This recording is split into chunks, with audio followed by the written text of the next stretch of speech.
क्या आपको पता है इस खूबसूरत लो मेंटेनेंस प्लांट के बारे में? या आपके पास ये प्लांट है लेकिन इसके बारे में आपको ज़्यादा नहीं मालूम है? ये है ब्रोकन हार्ट प्लांट। ये है एक ट्रेलिंग वाइन और इसको कटिंग से बहुत आसानी से ग्रो किया जा सकता है मनी प्लांट की तरह ही। तो आज के वीडियो में हम इस प्लांट के बारे में डिटेल में जानेंगे और देखेंगे कि इसे प्रोपोगेट कैसे कर सकते हैं।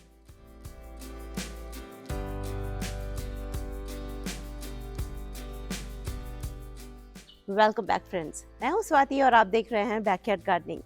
चलिए वीडियो शुरू करते हैं। इस पौधे का साइंटिफिक नेम है मॉन्स्टेरा एडोनसोनी और इसे कॉमनली स्विस चीज वाइन नाम से भी जानते हैं। काफ़ी पॉपुलर हाउस प्लांट है ये और बहुत महंगा भी मिलता है। पॉपुलर ज़्यादा ये अपने यूनिक पत्तों के पैटर्न की वजह से है। जैसे कि आप देख सकते हैं इसमें नेचुरली इस तरीके से होल्स फॉर्म होते हैं। ये है एक ट्रेलिंग वाइन, तो रोप से सपोर्ट देके इसको आप ग्रो कर सकते हैं या फिर मॉस स्टिक के साथ इसको ग्रो किया जाता है। कुछ लोग इसको हैंगिंग बास्केट्स में भी ग्रो करते हैं। ये प्लांट ब्राइट इनडायरेक्ट सनलाइट में थ्राइव करता है, बहुत अच्छी तरीके से ग्रो होगा अगर इसको छनी हुई धूप मिल रही है। अगर आप इसको डायरेक्ट सनलाइट में रख देंगे ना तो इसके पत्ते जल जाएंगे, टिप्स ब्राउन हो जाते हैं और पौधा बिल्कुल डल दिखेगा, ज़्यादा ग्रीन नहीं दिखेगा और पत्तियों में चमक नहीं रहती है। वहीं अगर आप इसे ऐसी जगह रखेंगे जहाँ इसे ब्राइट इनडायरेक्ट सनलाइट मिल रही हो, फ्रेश हवा मिल रही हो, तो आपको इनकी पत्तियों में चमक और ग्रीनरी अलग देखने को मिलेगी। और हाँ, ये बहुत ही अच्छा इंडोर एयर प्यूरिफायर प्लांट भी है, लेकिन इसके साथ ही साथ ये टॉक्सिक भी है पेट्स और चिल्ड्रन के लिए। तो अगर आपके घर में छोटे बच्चे हैं या फरी फ्रेंड्स हैं तो आपको थोड़ा सा अलर्ट रहना पड़ेगा। दूसरी खास बात, इस पौधे को मॉइस्चर बहुत पसंद है सॉइल में। तो ऐसा ना करें कि बिल्कुल मिट्टी सख्त हो जाए, सूख जाए तब पानी डालें, बल्कि मॉइस्चर बराबर मेंटेन रहे, जिससे पत्तियां लश ग्रीन और फ्रेश दिखेंगी हमेशा। आइए अब बात करते हैं कि इसको प्रोपोगेट कैसे किया जा सकता है, कटिंग से कैसे ग्रो कर सकते हैं। जैसे कि मैंने पहले बताया कि ये बहुत महंगा प्लांट है, तो अगर आप एक बार ये पौधा खरीद के लाते हैं तो इसको आप कई और गमलों में बहुत ही आसानी से मल्टीप्लाई कर सकते हैं। या फिर आपके फ्रेंड सर्कल में, नेबरहुड में किसी के पास ये पौधा है तो उनसे कटिंग लेके आए और इसको आसानी से ग्रो करें। कैसे ग्रो करना है वो मैं बताती हूँ। हमेशा आपको कटिंग्स जॉइंट्स या नोड्स के साथ लेना है। जितनी लंबी कटिंग्स ले पाए उतना ही अच्छा है, उससे आप मल्टीपल कटिंग्स तैयार कर सकते हैं।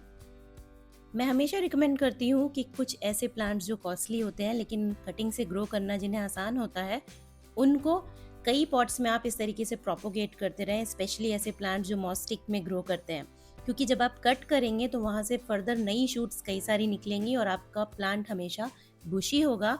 साथ ही साथ उससे आप बहुत ढेर सारे नए पौधे भी तैयार कर लेंगे। कुछ ही हफ्तों में आप देखेंगे कि हर कट किए हुए पॉइंट से बहुत सारी नई शूट्स ग्रो हो गई हैं और आपका ये मॉस्टिक बिल्कुल पत्तियों से भर जाएगा।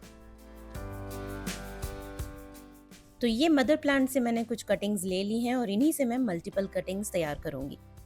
बेसिकली जैसे हम मनी प्लांट के लिए कटिंग करते हैं ना, एक पत्ती के साथ नोड के साथ कटिंग सेपरेट करना है, उसी तरीके से जैसे ये लंबी वाली कटिंग से मैं बहुत सारी कटिंग्स तैयार करूंगी। कुछ इस तरीके से एटलीस्ट एक लीफ हो और एक नोड या जॉइंट ज़रूर हो, क्योंकि उन्हीं नोड से, उन्हीं जॉइंट से नई शूट्स निकलेंगी, नई पत्तियां ग्रो होंगी।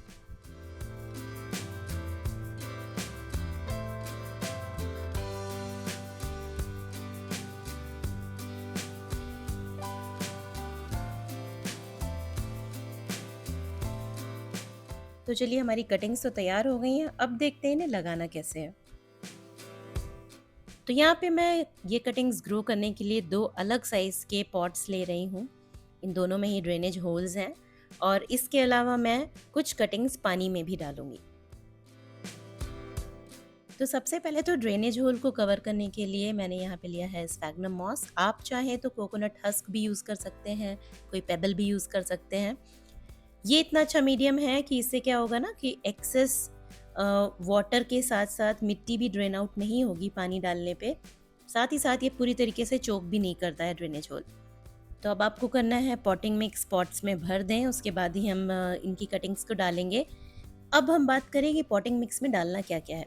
तो यहाँ पे मैंने मिट्टी बिल्कुल नहीं ली है, सिर्फ कोको पीट और वर्मी कंपोस्ट और जो सफ़ेद सफ़ेद आपको दाने से दिख रहा है ना इसमें, वो है परलाइट।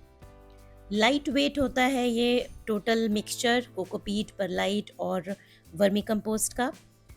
मॉइस्चर बहुत देर तक होल्ड करके रखता है और कटिंग्स बहुत अच्छी तरीके से ग्रो करती हैं। पिछली कई बार से मैं कुछ इस तरीके से ही कटिंग्स ग्रो कर रही हूँ। हैंगिंग बास्केट के लिए बहुत ही अच्छा मिक्स है, हाईली रिकमेंडेड है। लाइट वेट भी रहता है, फुल ऑफ न्यूट्रिशन रहता है, साथ ही साथ मॉइस्चर बहुत देर तक होल्ड करके रखता है। चूँकि ये एक ऐसा पौधा है जिसको पानी ज़्यादा चाहिए, तो ये बहुत अच्छा मीडिया है इसको ग्रो करने के लिए। तो बस इसी तरीके से कटिंग्स को प्लांट करें, उसके बाद अच्छी तरीके से वाटरिंग करके इसको थोड़ा शेड वाले एरिया में रखें, डायरेक्ट धूप में नहीं रखना है आपको। और बाकी की कटिंग्स को कुछ इस तरीके से आप पानी में डाल दें, जैसे हम मनी प्लांट की कटिंग्स को डालते हैं ना रूटिंग के लिए, वैसे ही। आप कुछ ही हफ्तों में देखेंगे बहुत अच्छी तरीके से रूट्स डेवलप हो जाएंगी। जैसे ये वाला मैं आपको दिखा रही हूँ, ये थोड़ा पुराना है, कई हफ्ते पुराना है, और आप देख सकते हैं कितनी अच्छी तरीके से इसमें रूट्स आ गई हैं। अब आप चाहें तो इसे पॉटिंग मिक्स तैयार करके प्लांट कर सकते हैं पॉट में।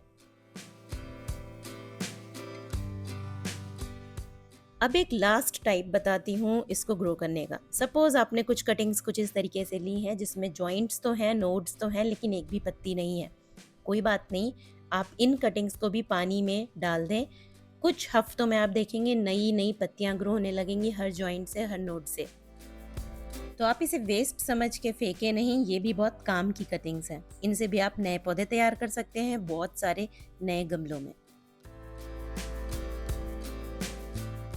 तो आज के लिए इतना ही। इस तरीके से आप इसकी कटिंग्स लाएं अपने नेबरहुड से या फिर अपने फ्रेंड से और बहुत सारे गमलों में तैयार करें। फिर मिलती हूँ जल्दी एक और इंटरेस्टिंग वीडियो के साथ। Bye bye.